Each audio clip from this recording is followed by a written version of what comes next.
ایک دور ان پر ایسا بھی تو آیا کہ جبکہ وہ قادیانیت کے بہت ہی معتقد تھے، انہوں نے یہاں تک کہا تھا کہ جسے اصل اسلام دیکھنا ہو وہ قادیان میں جائے۔ کیوں؟ وہاں ایک نظام تھا، ایک شخص سے بیعت تھی، ایک ڈسپلن تھا، پورا ماحول اسلام کے مطابق تھا۔ وظاہر باقی تو ان میں خرابی تو یہی ہے کہ انہوں نے غلام احمد قادیانی کو نبی مان لیا، باقی تو وہ باقی مسلمانوں والے کام تو ان کے ہیں۔ اور علامہ اقبال کے بارے میں یہ حقیقت ہے کہ ایک وقت میں وہ احمدیہ جماعت کے اتنے قریب تھے کہ کہا جاتا ہے کہ جماعت میں شامل بھی ہوئے، ان کے باقی بزرگان بھی شامل ہوئے، لیکن بات یہ ہے کہ جس وقت ان کے یہ نظریات تھے انہوں نے بہت اچھی رائے کا اظہار کیا۔ قادیانی اپنے مذموم مقاصد کو پورا کرنے کے لیے بعض ایسے اونچے ہتھ کنڈے اختیار کرتے ہیں جس سے وہ سادہ مسلمانوں کو اپنے دام تزویر میں پھنسا سکیں اور گمراہ کر سکیں۔ ان میں سے ایک بات یہ کہ وہ کہتے ہیں دیکھیں فلاں شخصیت نے قادیانیوں کی تعریف کی ہے، مرزا غلام قادیانی کی تعریف کی ہے، لہذا یہ قادیانیوں کی صداقت اور حقانیت کی دلیل ہے، جبکہ مسلمانوں کا یہ طے شدہ عقیدہ ہے کہ عقیدہ ختم نبوت، نبی کریم علیہ السلام کا آخری نبی ہونا اور حرمت رسول اور ناموس رسالت کا مسئلہ، یہ وہ مسئلہ ہے جس میں کسی بھی شخصیت کے ساتھ کوئی کسی قسم کا کمپرومائز نہیں ہو سکتا۔ تو پھر شخصیات کے حوالے پیش کرنے کا کیا مطلب ہوا؟ یہ تو ہمارا ایمانی اور بنیادی عقیدہ ہے، اس عقیدے میں، اس مسئلہ میں کسی بھی شخصیت کے ساتھ ہمارا کوئی کسی قسم کا کوئی کمپرومائز نہیں ہے۔ اب قادیانی جن شخصیات کا حوالہ دیتے ہیں ان میں سے سر فہرست ڈاکٹر اقبال کے حوالے سے قادیانی مربی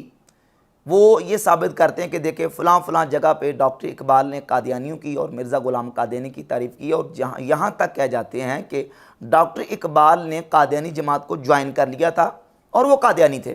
لیکن قادیانی مربیوں کے پاس اس کے اوپر کوئی بھی پروف اور اوتھینٹک ثبوت موجود نہیں ہے۔ یہ دعویٰ بلا دلیل ہے، کوئی بھی ثبوت قادیانیوں کے پاس ایسا نہیں ہے جسے وہ یہ ثابت کر سکیں کہ ڈاکٹر اقبال نے قادیانی جماعت کو جوائن کر لیا تھا۔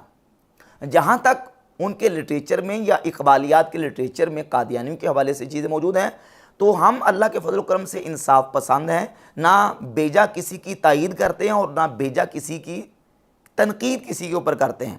مخالفت برائے مخالفت بھی نہیں ہے، اور یہ بھی نہیں ہے کہ کسی کی بندہ شخصیت پرستی میں اس قدر اندھا ہو جائے کہ جناب وہ اس کے جو منفی جو پوائنٹ ہے ان کو بھی بندہ اگنور کر دے، ایسی بات نہیں ہے۔ جہاں تک اقبالیات کے لٹریچر میں قادیانیوں کے حوالے سے تاثرات کا ہمیں اظہار ملتا ہے تو ہم پیچھے پس منظر کو دیکھیں گے۔ اقبال کے خاندانی پس منظر کو ہم جب دیکھتے ہیں تو اقبال کا خاندانی پس منظر یہ ہے کہ سیالکوٹ میں مرزا غلام قادیانی جب آتا تھا، سیالکوٹ میں مرزا غلام قادیانی کو متعارف کروانے والا وہ میر حسن ہے جو کہ ڈاکٹر اقبال کا ٹیچر تھا، ڈاکٹر اقبال کا استاد تھا۔ میر حسن نے مرزا غلام قادیانی کو سیالکوٹ میں متعارف کروایا، اور پھر اقبال کا خاندان بھی مرزا غلام قادیانی سے متاثر ہوا،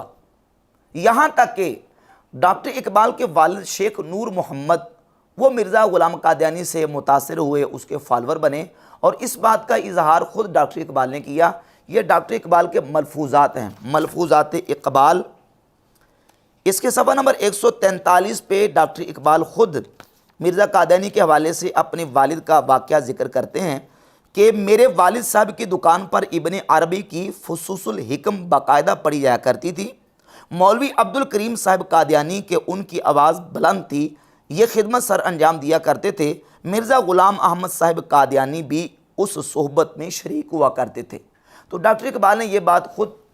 بیان کی ہے کہ میرے والد کی دکان پر ابن عربی کی فصوص الحکم پڑھی جایا کرتی تھی، اور اس صحبت میں غلام قادیانی مرزا بھی شریک ہوا کرتا تھا۔ اور اس کے علاوہ یہ مظلوم اقبال کتاب ہے ڈاکٹر اقبال کے بھتیجے شیخ اعجاز احمد قادیانی کی، جو کہ انڈرسٹوڈ قادیانی تھے، اور یہ باقاعدہ ان کی کتاب ہے، اور اس میں شیخ اعجاز نے یہ اپنے خاندانی پس منظر کو بیان کرتے ہوئے قادیانیوں کے ساتھ اپنے خاندانی پس منظر کا ذکر کیا ہے۔ اس کے صفحہ نمبر 185 پہ اسی بات کو انہوں نے ذکر کیا ہے کہ میرے دادا جو شیخ نور محمد ہیں وہ مرزا غلام قادیانی کے مرید تھے، اور شیخ اعجاز احمد قادیانی کے جو والد تھے، جو اقبال کے بڑے بھائی تھے، شیخ عطا محمد، شیخ عطا محمد یہ وہ ہیں جن کے بارے میں اقبال نے لکھا ہے وہ میرا یوسف ثانی، وہ شمع محفل عشق ہوئی ہے جس سے قرار جاں مجھ کو۔ یہ شیخ عطا محمد، اقبالیات کے ریسرچرز اور محققین سب متفق ہیں کہ شیخ عطا محمد جو ہے وہ مرزا غلام قادیانی کا مرید تھا اور قادیانی تھا، یہ بات طے شدہ ہے۔ اور مرزا غلام قادیانی کی کتابوں کا مجموعہ اور روحانی خزائن، اس کی جلد نمبر 11 میں مرزا غلام قادیانی نے اپنے 313 مخلص اصحاب کا جہاں ذکر کیا ہے، اس میں ڈاکٹر اقبال کے بڑے بھائی شیخ عطا محمد کا ذکر بھی موجود ہے۔ تو شیخ نور محمد ہوں یا شیخ عطا محمد ہوں، ان کا قادیانی ہونا تو ثابت ہے، لیکن ڈاکٹر اقبال کا مرزا غلام قادیانی کی بیعت کرنا اور پھر مرزا غلام قادیانی کی جماعت قادیانیہ میں شریک ہونا، اس کو جوائن کرنا، اس کا کوئی پروف اور اتھینٹک ثبوت موجود نہیں ہے۔ ہاں یہ ہے کہ ڈاکٹر اقبال کے کلام میں، ڈاکٹر اقبال کی کتابوں کے اندر ایسی چیزیں موجود ہیں کہ جس میں انہوں نے مرزا غلام قادیانی اور جو قادیانی جماعت ہے اس کے حوالے سے اپنے تاثرات کا اظہار کیا ہے۔ ان میں سے ایک ڈاکٹر اقبال کی کتاب ہے نظریہ توحید مطلق، جو کہ شیخ عبد الکریم الجیلی نے پیش کیا۔ یہ اقبال اکیڈمی پاکستان سے کتاب شائع ہوئی ہے، علامہ اقبال تقریریں، تحریریں اور بیانات، یعنی گورنمنٹ نے شائع کی ہے۔ اس کے صفحہ نمبر 103 پر یہ مقالہ موجود ہے۔ اس میں ڈاکٹر اقبال کے مرزا غلام قادیانی کے بارے میں تاثرات کا ذکر موجود ہے۔ وہ لکھتے ہیں کہ ایک نظریہ جس کو ہمیشہ اعلیٰ پایا کہ اسلامی مفکرین نے پسندیدگی کی نظر سے دیکھا اور زمانہ حال میں قادیان کے مصر غلام احمد نے اس کا دوبارہ پرچار کیا، جو کہ غالباً ہند کے جدید مسلمانوں میں ایک بہت زبردست ماہر دینیات ہے۔ ہاں یہ ہے کہ ڈاکٹر اقبال نے مرزا غلام قادیانی کو ماہر دینیات اور نعوذ باللہ ہند کے جدید مسلمانوں میں ماہر دینیات جو ہے وہ لکھا ہے، لیکن یہ بات اپنی جگہ پہ ہم اس کی تردید کرتے ہیں، اس کا رد کرتے ہیں، لیکن یہ ہے کہ اس سے ڈاکٹر اقبال کا قادیانی ہونا ثابت نہیں ہوتا کہ انہوں نے قادیانی جماعت کو جوائن کر لیا تھا۔ یہ ایک تعریف کی ہے وہ اپنی جگہ پہ، وہ غلط ہے، ہم اس کو تسلیم نہیں کرتے، لیکن قادیانی ہونا اس سے ثابت نہیں ہوتا۔ اس کے بعد ڈاکٹر اقبال نے ایک اور کتاب لکھی، ملت بیدا پر ایک عمرانی نظر۔ یہ کتاب بزم اقبال نے شائع کی ہے اور اس میں صفحہ نمبر 21 پر قادیانیوں کے بارے میں اپنے تاثرات کا اظہار کرتے ہوئے کہتے ہیں کہ پنجاب میں اسلامی سیرت کا ٹھیٹ نمونہ اس جماعت کی شکل میں ظاہر ہوا جسے فرقہ قادیانی کہتے ہیں۔ اب یہ 1910 کا بیان ہے ڈاکٹر اقبال کا قادیانیوں کے بارے میں، جس میں انہوں نے قادیانی جماعت کو اسلامی سیرت کا ٹھیٹ نمونہ قرار دیا۔ اس کے بعد 1911 میں ڈاکٹر اقبال نے اپنے بڑے بیٹے آفتاب اقبال کو قادیان کے تعلیم الاسلام سکول میں داخل کروایا، اس سے بھی قادیانی پلی لیتے ہیں۔ پھر 1913 میں ڈاکٹر اقبال کو طلاق کے حوالے سے ایک شرعی رہنمائی کی ضرورت تھی، تو ڈاکٹر اقبال نے یہاں لاہور سے قادیان مرزا جلال الدین کو بھیجا کہ جا کے مولوی نور الدین بہروی سے مسئلہ پوچھ کے آؤ کہ آیا میں نے اپنی بیوی کو ایک عرصے سے اپنے آپ سے جدا رکھا ہے، طلاق نہیں دی، البتہ نیت طلاق کی ہوئی تھی، تو کیا آٹومیٹک طلاق تو نہیں ہو گئی؟ تو مرزا جلال الدین قادیان گیا، مولوی نور الدین بہروی جو کہ مرزا غلام قادیانی کا پہلا خلیفہ ہے اس سے مسئلہ پوچھ کے آیا، اور پھر اس نے جواب یہ دیا کہ طلاق تو نہیں ہوئی، البتہ آپ احتیاطی طور پہ اگر نکاح کرنا چاہتے ہو تو نکاح کر لیں۔ یہ روایات اقبال ہے،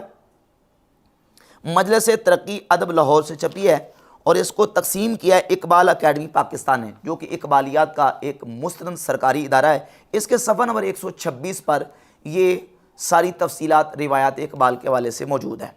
تو یہ چیزیں اقبال کے لٹریچر میں بلا شک و شبہ موجود ہیں۔ اس کے علاوہ چودھری احسن کے نام ڈاکٹر اقبال نے خط لکھا ہے 1932 کو، یہ اقبال نامہ مجموعہ مکاتب اقبال ہے، 7 اپریل 1932 کو خط لکھا اور لاہوری قادیانیوں کے حوالے سے اپنے تاثرات کا اظہار کیا ہے۔ کہاں باقی رہی تحریک احمدیت، سو میرے نزدیک لاہور کی جماعت میں بہت سے ایسے افراد ہیں جن کو میں غیرت مند مسلمان جانتا ہوں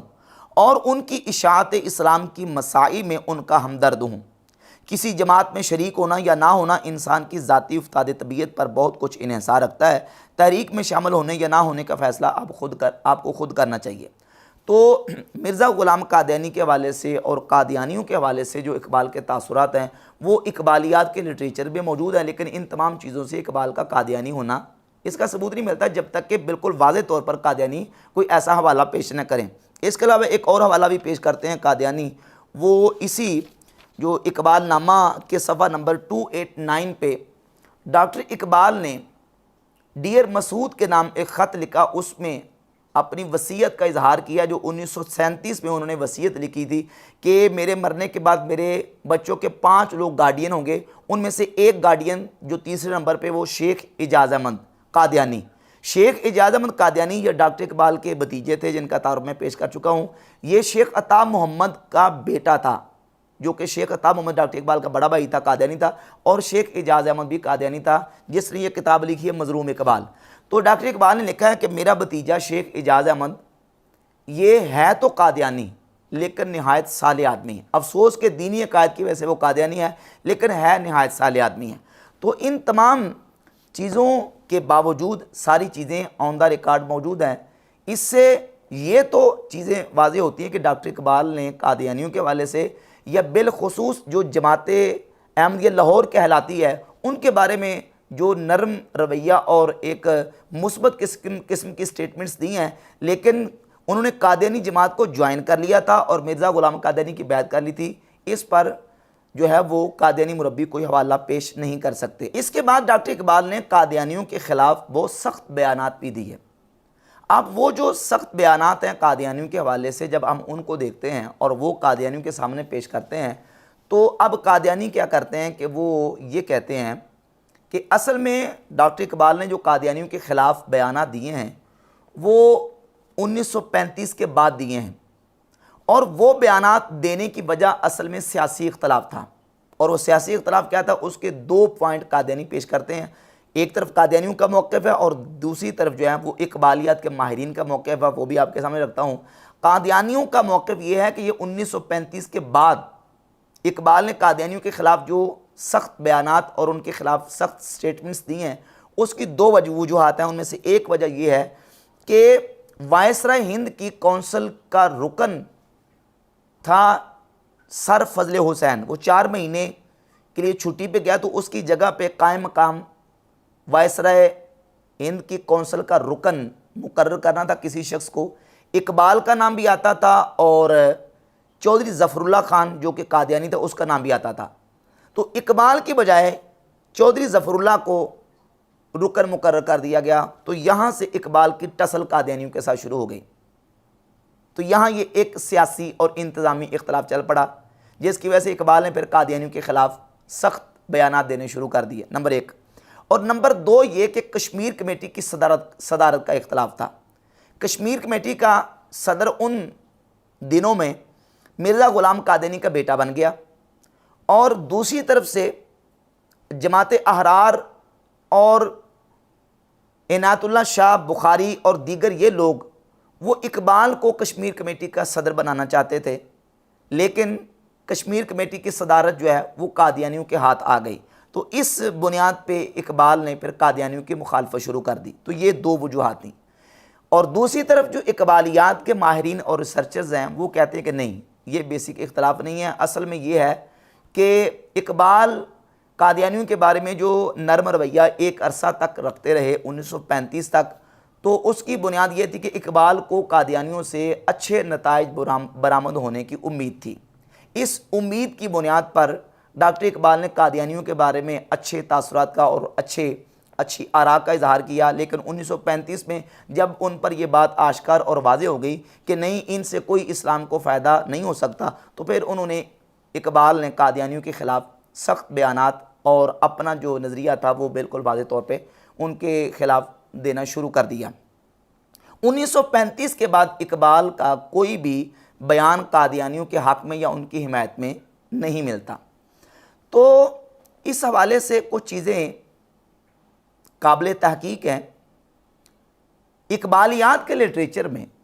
یہ چیزیں تو ملتی ہیں کہ قادیانی گروپ کے خلاف اقبال نے بیانات دیے ہیں، لیکن جماعت لاہوریہ جو ہے قادیانیوں کا دوسرا گروپ، ان کے بارے میں اقبال کا کوئی ایک بھی بیان اقبالیات کے لٹریچر میں نہیں ملتا، جبکہ اس کے برعکس یہ کلیات مکاتیب اقبال ہے، اس کی جلد نمبر 4 اور صفحہ نمبر 282 پہ ایک خط جماعت لاہوریہ کا جو بانی محمد علی ڈلہوزی ہے، جس کو مولوی محمد علی کہتے تھے، مرزا مولوی محمد علی، اس کے نام خط لکھا ہے اقبال نے 13 فروری 1936 کو، 35 کے بعد 13 فروری 1936 کو، اور اس میں یہ لکھا کہ ابھی اخبار انقلاب میں ڈاکٹر مرزا یعقوب بیگ صاحب مرحوم 12 فروری 1936 کے انتقال کی خبر پڑھ کر بہت رنج ہوا۔ وہ شرافت کا پیکر مجسم تھے اور فطرتاً بنی نوع انسان کے ہمدرد، خدا تعالیٰ ان کو غریق کی رحمت کرے، نعوذ باللہ تعالیٰ۔ اب یہ مرزا یعقوب بیگ کے حوالے سے جو اقبال نے محمد علی ڈلہوزی کے نام خط لکھا ہے، اس میں رحمت کی دعا بھی کی ہے۔ یہ جو مرزا یعقوب بیگ تھا، اس کا تعلق تھا لاہوری جماعت کے ساتھ، تو لاہوریوں کے بارے میں نرم بیان اور نرم چیزیں اقبال کی لٹریچر میں موجود ہیں، لاہوریوں کے خلاف کوئی بیان ڈاکٹر اقبال کا لٹریچر میں موجود نہیں ہے۔ بہرحال اس ساری تحقیق اور ساری دستاویزات کے بعد یہ بات پھر ذہن نشین کر لیں کہ جب ختم نبوت کی بات آئے، تحفظ ناموس رسالت کی بات آئے اور حرمت رسول کا مسئلہ آئے، اس میں کسی بھی شخصیت اور کسی پرسنالٹی کے ساتھ ہمارا کوئی کمپرومائز نہیں ہے۔ ہم نے دیکھنا ہے رسول اللہ صلی اللہ علیہ وآلہ وسلم کی ختم نبوت کو اور حضور کی حرمت اور ناموس رسالت کو۔ قادیانی کل بھی کافر تھے اور قادیانی آج بھی کافر ہیں۔ ان تمام حوالہ جات سے قادیانیوں کا جو ہے وہ مسلمان ہونا ثابت نہیں ہو جاتا۔